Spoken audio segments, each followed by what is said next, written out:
Most men would scream and shout if their wife ignored a family emergency. But I just took a deep breath and started a mental list. But before we get to that, do us one quick favor. Subscribe. A lot of people watch without ever doing it, but it costs you nothing and it means everything to us. Hit the like button while you're at it and drop your thoughts in the comments after listening. My name is Howard, and I realized my marriage was over when my wife chose a manicure over my mother's life. I am a quiet man. I have always been that way. I worked as a clerk for 30 years. I like order. I like things to be in their place. My wife, Brenda, is different. She likes to be noticed. She likes expensive things. She likes to be the center of attention. I never minded that before. I thought we balanced each other out. It was a Tuesday afternoon. The sun was hot. I was in the garden pulling weeds. My phone rang in my pocket. It was Mrs. Gable. She lives next door to my mother. My mother is 82. She lives alone in a small house 10 miles away. Mrs. Gable was breathing fast. She said she heard a noise. She went over to check on my mother. She found her on the kitchen floor. My mother had fallen. She could not get up. Her leg was at a bad angle. Mrs. Gable called the ambulance. She told me I needed to get to the hospital right away. I felt a cold shiver go down my back. My mother is all I have left from my childhood. I dropped my garden trowel. I ran into the house to get my car keys. I looked on the hook by the door. The keys were gone. I looked out the window. My car was not in the driveway. Brenda had taken it. Her own car was in the shop for a new transmission. She told me she was going to stay home today, but the car was gone. I called Brenda. She did not answer the first time. I called again. On the third try, she picked up.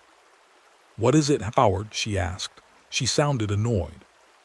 "Where are you?" I asked. "I need the car. Mom fell. Mrs. Gable says she broke her hip. The ambulance is taking her to the city hospital. I have to go now." There was a silence on the other end. I heard a woman's voice in the background talking about colors. "I'm at the nail salon," Brenda said. "I've been waiting for this appointment for 3 weeks. If I leave now, I lose my spot." "Brenda, my mother is 82, I said. My voice was steady, but my hand was shaking. "She is in pain. I need to be there. Please come back and drop the car off. The salon is only 5 minutes away." "No," Brenda said. "My appointment is more important. Your mom can wait. She's already with the doctors, isn't she? What are you going to do there anyway? Just sit in a chair. Go later." "She is my mother," I said. "And these are my nails," Brenda replied. "I'm not coming back yet. Don't be dramatic, Howard. Call a taxi or something." I stood in my kitchen. I looked at the floor. I thought about the last 20 years. I thought about every time Brenda put herself first. I thought about how I always let it happen because I wanted peace. "Fine," I said. "Good," she said. "I'll be home in a few hours. We can talk about it then." She hung up. I did not call a taxi. I called my neighbor, Pete. Pete is a good man. He has a truck. I told him what happened. He was at my house in 4 minutes. He drove me to the hospital. He didn't ask questions. He just drove. At the hospital, it was bad. My mother was in a lot of pain. They had her on a bed in a hallway because the rooms were full. She looked so small. Her face was gray. When she saw me, she tried to smile. She squeezed my hand. "I'm sorry, Howard," she whispered. "I'm such a bother." "You are not a bother," I told her. The doctor came by an hour later. He said she needed surgery. Her hip was shattered. At her age, it was a very serious thing. There were risks. I had to sign papers. I had to talk to the surgeon. I stayed by her side. While I sat there, I pulled out my phone. I didn't call Brenda. I didn't text her. I called my lawyer. His name is Mr. Henderson. I have known him for a long time. I do the books for his small office. "Mr. Henderson," I said, "I need to make a change. I need to move some things around." "Is everything okay?" he asked. No, I said, but it will be. I spent the next 3 hours on the phone and on my laptop while my mother slept. People think a quiet man is a simple man. They think because I don't argue, I don't see what is happening. They are wrong. I see everything. I am a clerk. I know where every dollar is. I know how the house is titled. I know about the joint accounts. I also know about the inheritance my father left me 3 years ago. I had kept it in a separate account. Brenda thought we had spent it on the house. We hadn't. I used my own salary for the house. The inheritance was untouched. I moved the money. I called the bank and froze the credit cards. They were all in my name with Brenda as an authorized user.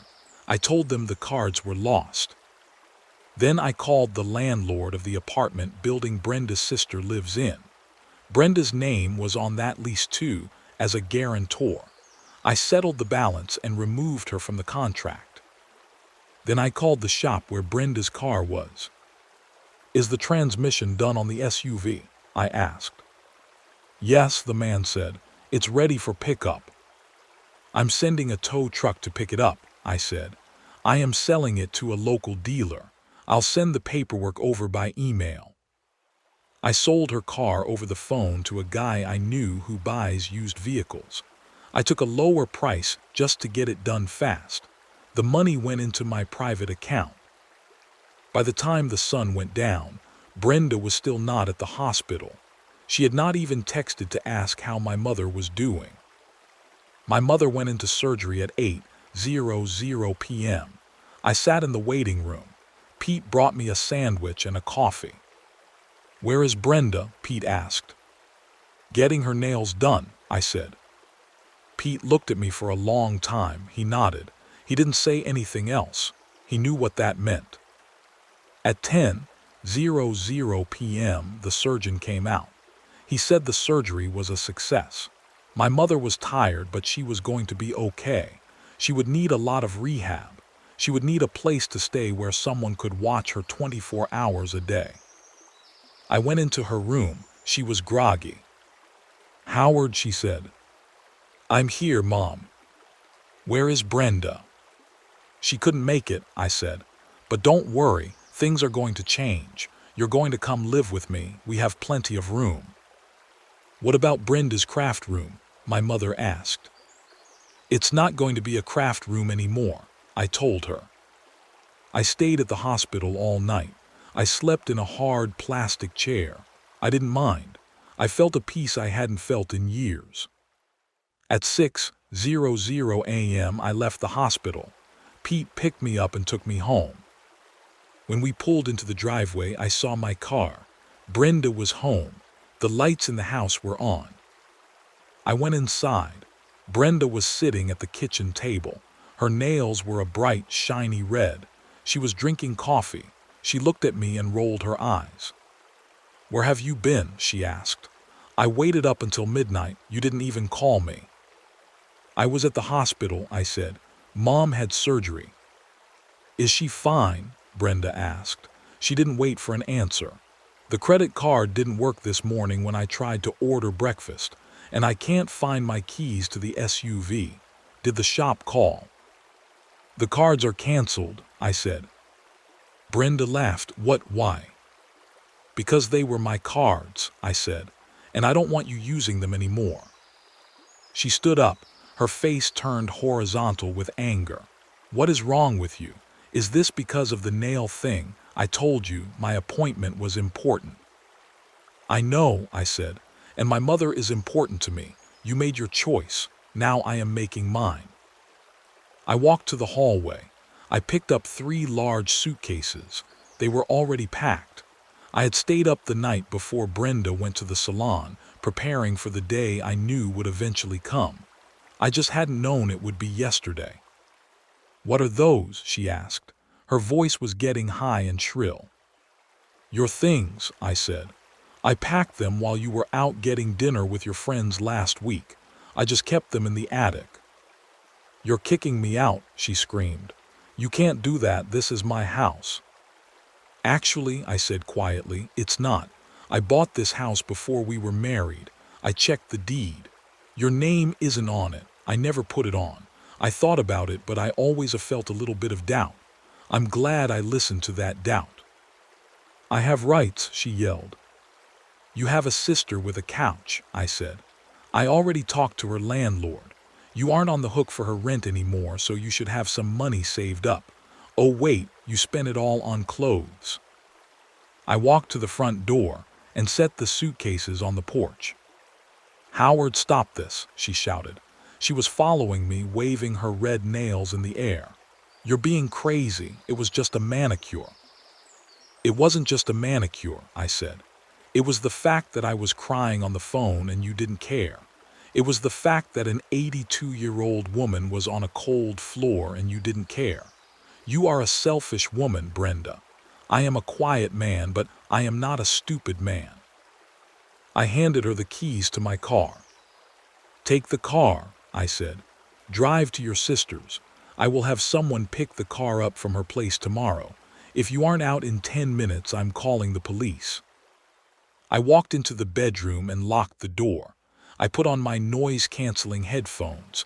I didn't want to hear her scream. I heard things breaking in the living room. I heard her pounding on the door. I just sat on the bed and looked at a photo of my mother. After half an hour, I heard the garage door open. I heard the car pull away. The house was silent. I went back to the kitchen. She had smashed my mother's favorite teapot on the floor. I cleaned up the pieces. I didn't get angry. I just swept them into the trash. I went asleep for a few hours. I needed to be strong for the afternoon. There was a lot of paperwork to do. The next morning, I woke up at 7:00 a.m. I made a pot of coffee. I sat on the porch. My phone started buzzing. I looked at the screen. It was Brenda. I didn't answer. It buzzed again and again. I went into the kitchen and made some toast. The phone kept buzzing on the counter. Every time it stopped, it started again a second later. She called 42 times in 1 hour. She sent texts too. Howard, the bank says the account is empty. Where is my SUV? The shop says it was towed. My sister won't let me stay here for free. I'm sorry, I'll go see your mom right now. Pick up the phone. You can't do this to me. I read the texts. I didn't feel anything. No anger, no sadness, just a feeling of weight being lifted off my chest. I called the hospital. The nurse said my mother was eating breakfast. She was doing well. I took the afternoon to go to the lawyer's office. We finished the divorce filing. It was simple. I had all the records. I had the proof of where the money came from. In our state, inheritance isn't community property if you don't mix it. I had kept it very separate. Brenda thought she was the smart one. She thought she could lead me around because I never said no. She forgot that a man who keeps the books knows exactly how much everything costs. She cost me too much. I went to the hospital that evening. I brought my mother a real milkshake from the place she likes.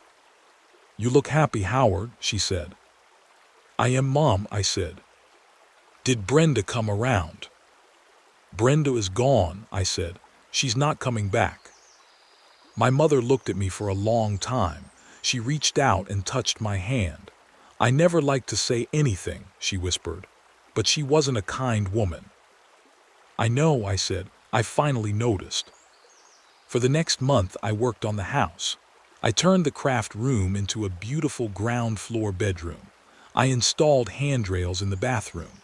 I bought a comfortable chair for the porch. Brenda's lawyer called me eventually. He was aggressive. He said we would go to court. He said Brenda wanted half of everything. I told him to talk to Mr. Henderson. 2 weeks later, the lawyer's tone changed. They realized there was no everything to get. The house was mine. The savings were gone into a trust for my mother's medical care. The SUV was sold to pay for the new medical equipment. Brenda ended up living in a tiny studio apartment above a dry cleaner. She had to get a job as a receptionist. I heard she hates it. She still tries to call me sometimes when she's had too much to drink. I blocked her number after the first 100 calls. My mother moved in last week. She uses a walker, but she's getting stronger. We sit on the porch in the evenings. We watch the birds. Sometimes Pew's next door comes over with a few beers. We sit in silence. It's a good kind of silence. I have a new car now. It's a simple sedan. I keep it clean. The keys stay on the hook by the door. No one takes them anymore. People think that because a person is quiet, they are weak. They think they can push and nothing will happen. But even the quietest man has a limit. When you ignore a person's heart, you shouldn't be surprised when they stop showing it to you. Brenda learned that the hard way. She got her red nails. She got her appointment. And she lost a man who would have done anything for her if she had just been kind. Now I spend my days taking care of the woman who actually cared for me. It's a peaceful life. If this story resonated with you, join our channel by liking and subscribing for more real, raw, and family-centered stories. Thank you for listening. I'll see you in the next one.